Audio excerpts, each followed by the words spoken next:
So, Doc, I was thinking about starting my own YouTube channel. What a waste of time. I mean, for someone else, that would be an incredible waste of time. It's so bold of you to choose that. Okay, first video. Better make it good. Got to make the people love you or the topic, if not the sloppy editing. No pressure there. So I've got to choose something that everybody loves, something fun and iconic that will really make people take notice and come back for more, you know? Something epic. Well, I guess not every video can be a winner. Least of all the first. Or the second. And maybe third time's a charm.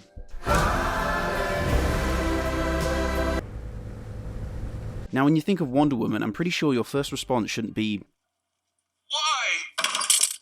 Yet somehow, Wonder Woman 1984 manages to be the most head-scratchingly annoying blockbuster in a year that could have really used a ray of light at the end. I mean, it's a movie that falls apart under the tiniest of scrutiny, and reminds me of the drunk guy you see on his way home, whose every step becomes more precarious until finally he's face first in McDonald's wondering where it all went wrong. It's the cinematic equivalent of fingerless children juggling dynamite, or an addicted Aladdin juggling cocaine the size of cannonballs. That doesn't make any sense. Either way, this movie is a mess, a big, hot, steaming, genie-level $200 million mess with few redeeming elements. In fact, I would say its only redeeming element is that it stars a bunch of pretty people flying around bright and shiny locations, except for a conveniently dark and laughably CGI'd ending, we'll get to that, in everybody's less and less favourite decade. Honestly, the milky teat of the 80s has got to be all but dry by now. Throw me a frickin' bone here! So instead of ranting my head off, I'll concentrate on trying to piece together where this film went wrong and compare it with its much better predecessor from 2017, so at least Hollywood's latest train wreck won't be a total waste of time. That is the only truth, and truth is all there is. Yeah, we'll see about that. Number 1, a bottomless pit of plot holes. I'll begin with perhaps the most obvious issue with Wonder Woman 1984, the story doesn't even come close to making sense. Essentially, there's a magical rock that grants wishes, no joke, and the villain wants to control all the oil and then become really powerful, or something. It's never really clear what his endgame is. You can have it all! So what does he do? He pulls a Jafar and wishes himself into a genie, obviously, an act which provokes as many unanswered questions as its consequences. We'll have to get used to that. Can I ask you some questions? And that's exactly the main problem with Wonder Woman 1984, because from here on we're sucked into a black hole of confusing logic leaps that leave any viewer brave enough to follow it so confused they can't help but forget they're supposed to be enjoying a film, not sitting a science quiz. Remember that scene from The Incredibles where Edna explains why capes don't work? You can't generalize about this. Meta Man, express elevator, Dyna guy, snag on takeoff, splashdown, sucked into a vortex. No capes! Well, replace the word cape with wish and you've got a pretty good parallel for why this cinematic blunder collapses in on itself. You see, the basic issue with bringing wish fulfillment into any narrative is you have to clearly define the rules, otherwise your plot holes start to get deeper and deeper until they become graves the film buries itself in. Aladdin, for example, explains wishes brilliantly with a comical Robin Williams dance number, followed by 3 stipulations. There are a few provisos, a couple of quid pro quo. However, the rules in 1984 are never clearly defined and seem to bend to the will of a desperate plot. In the beginning, you're only allowed 1 wish, and you have to touch the villain or rock to receive it. I really wish I had a coffee. Does anybody want this? But then some people get 2, like Cheetah, and also you don't have to actually touch him because otherwise the end of the film can't happen. You see, what's baffling about Wonder Woman 1984 is that it doesn't even attempt to explain any of the glaring questions the plot either outright provokes or is too shy to confront. For instance, was Diana really so upset that she's been doing nothing but working as an anthropologist for 70 years? Did she really avoid World War II? How has she managed to keep news of her superheroic existence from spreading while performing small-time rescues? Does she not miss her Amazonian kin enough to warrant a mention or a visit? What exactly are her powers again? Flight or lightning-swinging Tarzan? How does the entire world not implode under the weight of everyone's contradicting wishes being granted when one person's nearly sent us into nuclear oblivion, and worst of all, has the world seriously just self-corrected by the end without a hint of damage or consequence? Oh, come on! What irresponsible and lazy storytelling. As if the film is too afraid to explore its own dilemma so cowers away from the responsibility of answering it. In the first film, we understand why Diana is leaving the island, what her drive and mission are, and why the villains are evil. This is war. It's not deep by any means, and involves a number of cliches, but works within its own context well enough. Skip forward 70 years, and villains are evil because greed and minor insecurities, I guess. Their motivations are so convenient and predictable and contrived that the ensuing conflict is left tensionless and forgettable. Naturally, there are some who seem to think otherwise. Number 2, suspension of disbelief. I love that people who sing the film's praise chalk its criticisms up to the critics' inability to suspend their disbelief. After all, it's a superhero film, just go with it, right? But if we did that, then surely character and plot could get away with anything. No need for characters to act understandably, or for the story to make any sense, or for there to be any engaging consequences. Just have the main hero look cool and all else is forgivable. Continuity, narrator and character consistency? Forget it. No, both the ludicrous wish fulfillment plot and the fact that the characters act counterintuitively or just outright stupidly is why the film draws such criticism. Avengers and The Dark Knight don't draw criticism for being too unbelievable because they put time into explaining the rules of their own logic and characters act believably within that. In Wonder Woman 1984, the US president tries to solve an international crisis by wishing for more nukes. What is there to wish for but more? More nuclear weapons? More than they have? Kirsten Wiig's character wishes to be a predator, as though being super smart, strong, and confident wasn't enough.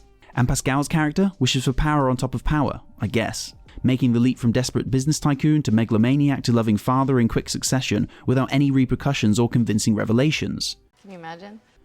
Now who's suspending their disbelief? In fact, the only one who has a sane wish is the young son of the villain, who looks just as confused by his dad's actions as we are.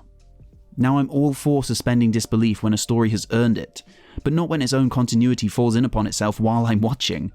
Like how making a plane invisible somehow stops it being detected under radar. I sat there thinking, that's not how radar works. Also, how did they fly home so quickly? How does Diana produce a force field when her powers are supposed to be diminishing? Has Diana's lasso just become as pliable as a Stretch Armstrong? Both able to fit in her pocket and grapple planes?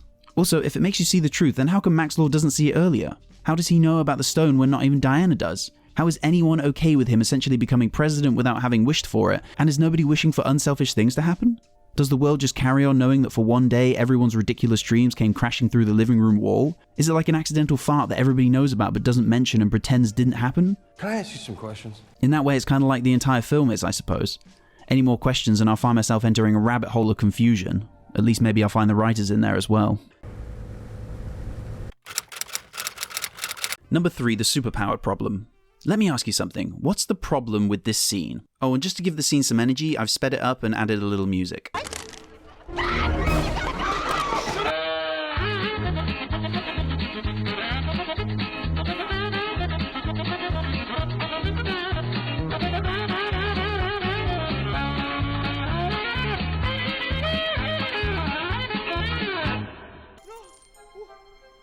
Shall I answer chronologically or alphabetically?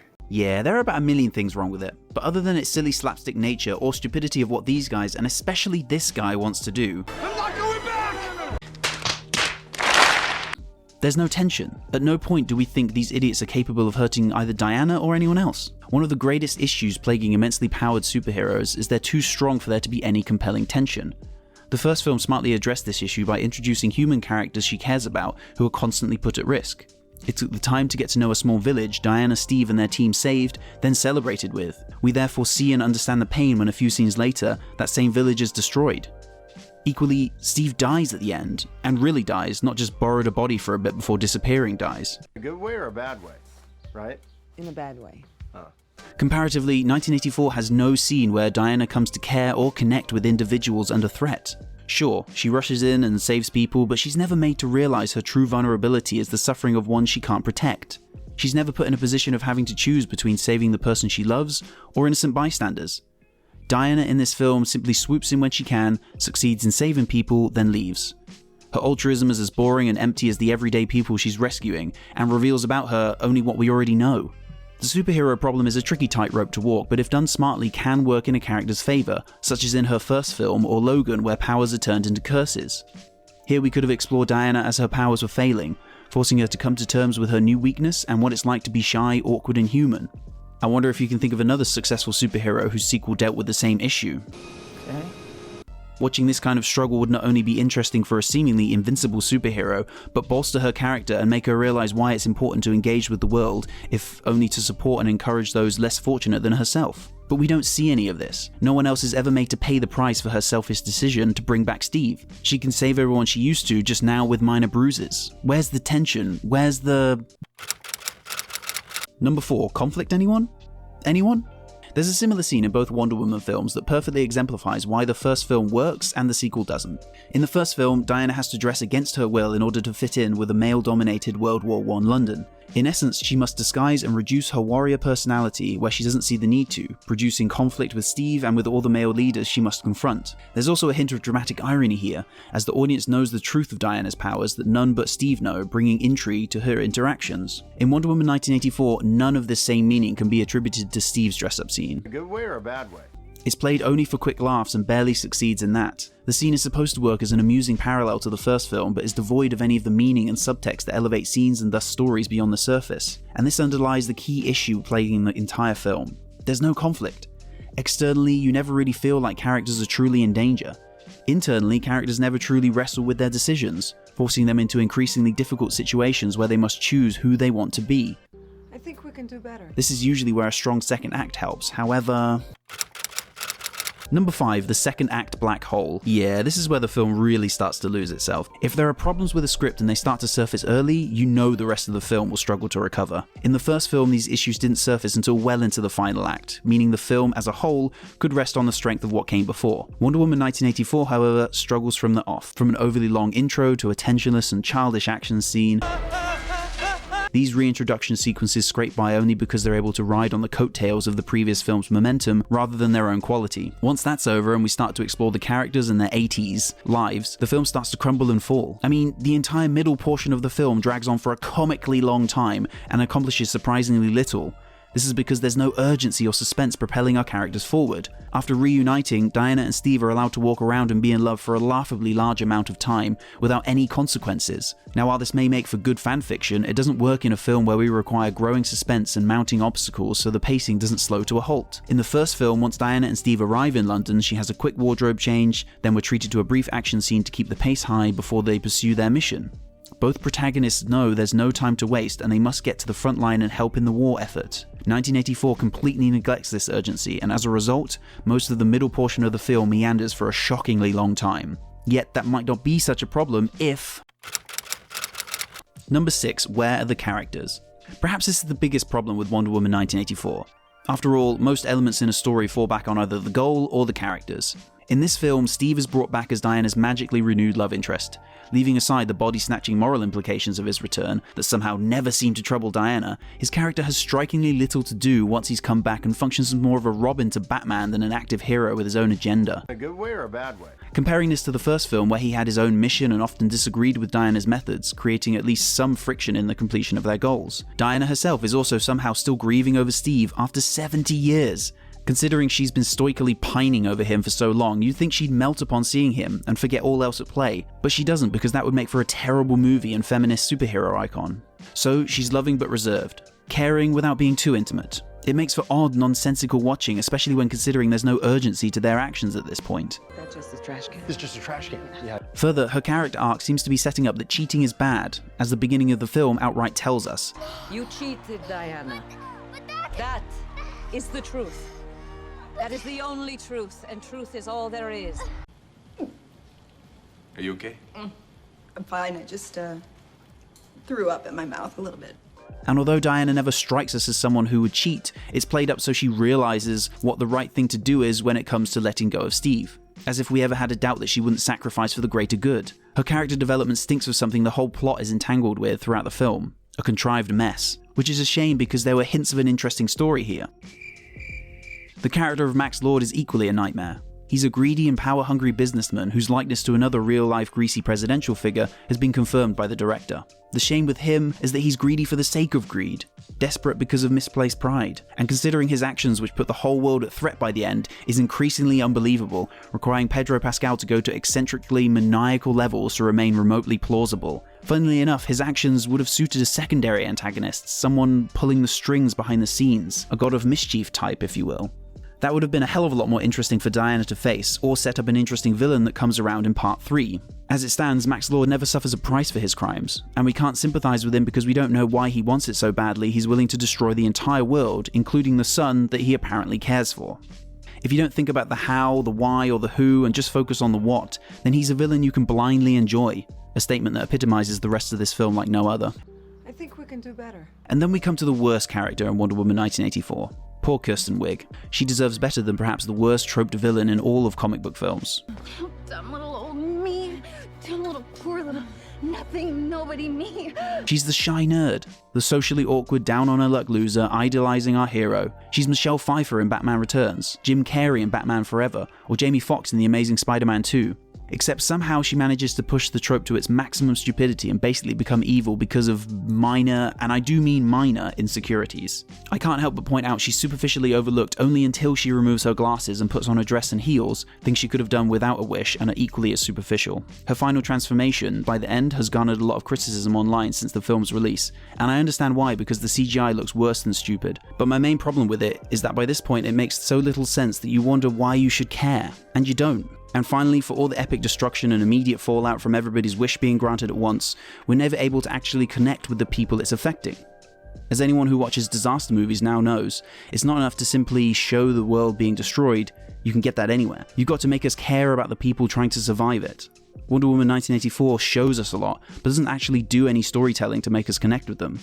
It's strangely distant and vacant towards the havoc reaping the rest of the world, and considering we're not able to care much for our main characters, it would have been nice to at least care about the people who are treated like pawns during this nightmare. Number 7, what's the message? And after everything, after 2.5 hours of confusing, boring, unengaging tripe, what's the point? What's the central message this film is trying to express? That altruism is better than selfishness because then the world doesn't implode? Cheating is never worth it, so always be honest? Lies don't make good heroes? Love comes with a price? Or be careful what you wish for? It's never really clear which of these is more important or which the end of the film resolves. If we go back to the beginning where her cheating is punished, then Diana needs to truly suffer the consequences for trying to cheat again later in the film. But she doesn't. Cheating is never linked to wishes subtly or explicitly. Instead, and by the time she gives her end speech to the world, the audience has no idea what the moral of the story is. And if you look at how Gal Gadot and Pedro Pascal are acting, it doesn't seem like they have a clue either. The thing is, you can tell the filmmakers were trying to say, No true hero is born from lies. but what about all the people who wished for unselfish things? Or all the criminals who wished for selfish shit? Do they not count? Or better yet, why should they take them back? And what about the truth is so fantastic? The truth has led Diana to be alone, Max Lord and everyone else in the world to wish for selfish crap, apparently. We're then expected to swallow that everyone in the world has been persuaded by Diana's liberating words, read straight off a cheap Hallmark card, and renounce their wish. Doesn't make any sense. So how is the world better in the end? Short answer, it's not. Number 8, A Tarnished Legacy. Now, all of the above doesn't even begin to touch on the truly terrible CGI, bland dialogue, cliched action choreography, and strange Hallmark-style tone of the ending that bear equal responsibility for relegating Wonder Woman 1984 to the worst superhero outing of the decade. And yes, I'm including Justice League 2017 in that, because at least that had the decency to be under 2 hours, keeping the torture to a mainstream minimum. Although it does drag several more characters under the ever-hungry bus of Hollywood. Regardless, everything is worse than its first film, which at least took itself seriously, knew what it wanted to be, and was written decently enough that the story made passable sense. Wonder Woman 1984 fails across the board and marks a bad end to a bad year. It even manages to squander the talents of Pedro Pascal and Kirsten Wiig. Similarly, Chris Pine and Gal Gadot's stolen chemistry from the first film barely survive minutes into this one, before it's overwrought by a plot that keeps on taking. It even manages to waste Hans Zimmer. The multi-award winner's presence is barely audible in the movie, and for the only scene where the music is allowed to shine, he's replaced by John Murphy's mesmerizing Surface of the Sun, utilized to much greater effect in Sunshine. Ultimately, Wonder Woman 1984 is a deeply disappointing sequel that really only works on the most superficial of levels, requiring any enjoyment to come from switching off your brain entirely and simply embracing the flying shiny objects. And it's a shame too, because considering how impactful the first movie was, and that this is the first female-led sequel with the world's greatest female superhero, it should have been epic. If they ever do another sequel to round out the trilogy, I would suggest first and foremost focusing on writing good characters in a story we care about. Fan service, splashy visuals, and explosive action only get you so far. What fans really want is to see characters they love treated with respect and to experience a journey worth telling with them. DC has a lot of lessons to learn. Let's cross our fingers, whips, and capes that they don't destroy any more of our beloved characters before they finally understand that. Woo! First video only took a zillion hours, God knows how many sweat, blood, tears, and other stuff you guys don't want to know about. But if you want to see more, subscribe and leave a like. So the world nearly met some magical oblivion, and a few months later this guy is worried he doesn't look cool enough?